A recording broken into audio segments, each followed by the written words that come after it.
Hi guys, welcome to my channel.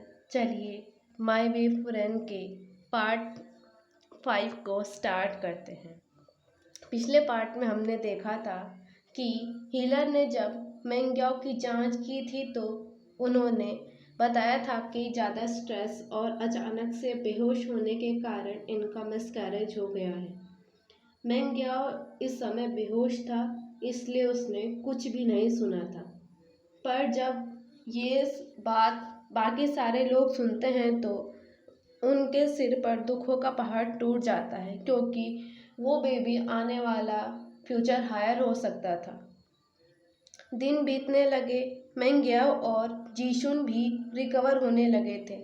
दोनों को जब पता चला कि दोनों ने अपना अनबोर्न बेबी खो दिया है तो उनकी पूरी ही दुनिया उजड़ गई थी। और ये सच बात है कि जब किसी माँ का उसका अनबोर्न बेबी मर जाता है तो उसके लिए कितना दुख दुखी समय होता है। पर मेंग्याओ ने खुद को संभाला, क्योंकि उसको इस समय वांगजी और शिन का भी ध्यान रखना था। सारे क्लाउड रिसेस का भी ध्यान रखना था। एक दिन वेंस की तरफ से क्लाउड रिसेस में एक स्क्रोल आया था, जिसमें वेन चाओ ने बताया था कि उसने सारे सक लीडर्स को मार दिया है और लैन चिरैन, लैन शिचैन और विवुशियान उसकी कैद में हैं। अगर वे उन्हें बचाना चाहता है तो उन्हें वांगजी की मैरिज वेन चाओ से करानी पड़ेगी। मेंग्याओ वांगजी की मैरिज वेन चाओ से कराने के लिए रिफ्यूज़ कर देता है। साथ ही ये भी उस लेटर में साथ में ये भी लिखा हुआ था कि मिस्टर एंड मिसेस जिन और जियांग जियांग फेम्यान, मैडम यू और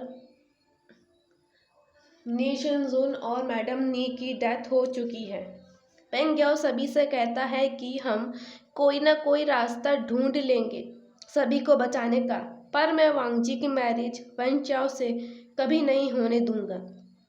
अब दिन बीतने लगे। सभी सेक्ट लीडर्स के खून रोप्स आते थे, जो बचे हुए 3 थे। साथ ही एक लेटर भी आता था, अगर वांगजी की शादी वेन चाओ से नहीं हुई तो सभी की मौत का जिम्मेदार खुद वांगजी होगा। अंत में वांगजी वेन चाओ से शादी करने के लिए मान जाता है। वो वेन चाओ के सामने एक शर्त रखता है कि वेन चाओ को अगर उससे मैरिज करनी है तो उसे विवुशियान, लैन शिचैन और लैन चिरैन और उन सब को छोड़ना पड़ेगा। वेन चाओ भी सभी को छोड़ने के लिए एग्री हो जाता है। अब क्लाउड रिसेस में अब वांगजी की और वेन चाओ की मैरिज की तैयारी होने लगती है। ये एक अनचाही मैरिज थी, जिसके लिए सभी बेमन से तैयारी कर रहे थे। शादी का दिन भी आ जाता है। लैन चिरैन और शिचैन और वे सभी लौट आते हैं और अनचाहे मन से वेंस और वेन चाओ का वेलकम करते हैं। उधर वांगजी भी अनचाहे मन से शादी के लिए तैयार हो रहा था। मेंग्याओ वांगजी को तैयार कर रहा था, साथ ही कंसोल भी कर रहा था कि सब ठीक हो जाएगा। वेंस की वजह से सभी लोगों ने बहुत सफ़र किया था। सभी ने अपने फैमिली मेम्बर्स को खोया था, कईयों ने अपने फ्यूचर स्पाउस को खोया था, कईयों ने अपने बेटों को खोया था, कईयों ने अपने हस्बैंड को खोया था। उसे मेंग्याओ वांगजी से कहता है उसे पनिशमेंट ज़रूर मिलेगी। उस वेन चाओ की वजह से मैंने अपना अनबोर्न बेबी भी खो दिया। जब शिचैन और नी मिंगजू को अपने स्पाउस के मिसकैरेज के बारे में पता चला तो पहले ही वो अपने साथियों की डेथ के कारण शॉक में थे और अनबोर्न बेबीज की डेथ ने उन्हें अंदर तक झंझोड़ दिया था। सभी ने खून का घूंट पीकर वेंस का स्वागत किया था। वेन चाओ भी वांग जी का वेट कर रहा था। वांग जी भी हॉल में एंटर करता है। वो सभी तरफ विवुशान को ढूंढता है, पर विवुशान वहाँ पर नहीं था। वांग जी गुस्से में वेन चाओ से पूछता है कि विवुशान कहाँ है और यहाँ पर क्यों नहीं है। वेन चाओ तब हंसते हुए कहता है, तुमने मुझे बेवकूफ़ समझा हुआ है वांग जी। क्या मैं विवुशान को छोड़ दूँ? वो मेरे पास ही बंदी रहेगा। अगर तुम उसे जिंदा देखना चाहते हो तो चुपचाप मुझसे शादी करो। वांग जी तब वेन चाओ से शादी कर लेता है। सभी प्रोटेस्ट भी नहीं कर पाते क्योंकि सारे वैन सोल्जर्स ने सभी को घेर लिया था और सभी के गले में तलवार रखी हुई थी।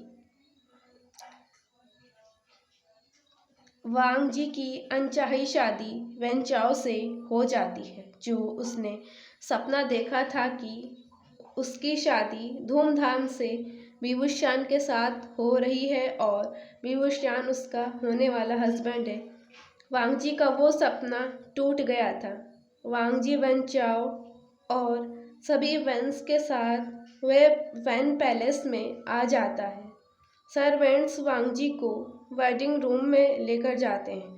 कुछ समय बाद वांग जी बेड पर बैठा था तो वेन चाओ रूम के अंदर आता है। वो ड्रंक था और बड़बड़ाने लगता है कि तुम्हें पता है वांग जी, मैंने तुमसे शादी कोई लव के चक्कर में नहीं करी। मुझे तुम्हारी जिंदगी बर्बाद करनी थी। मुझे अभी भी याद है तुम्हारे वो थप्पड़ और कैसे उस विवुशान ने मुझे लात मारी थी। वांग जी ये सुनकर जोर से हंसने लगता है और कहता है कि तुम मेरे विवुशान की बराबरी कभी नहीं कर सकते। वांग जी की ये बात सुनकर वेन चाओ को बहुत गुस्सा आता है और वो वांग पर जोर से स्लैप करता है और कहता है,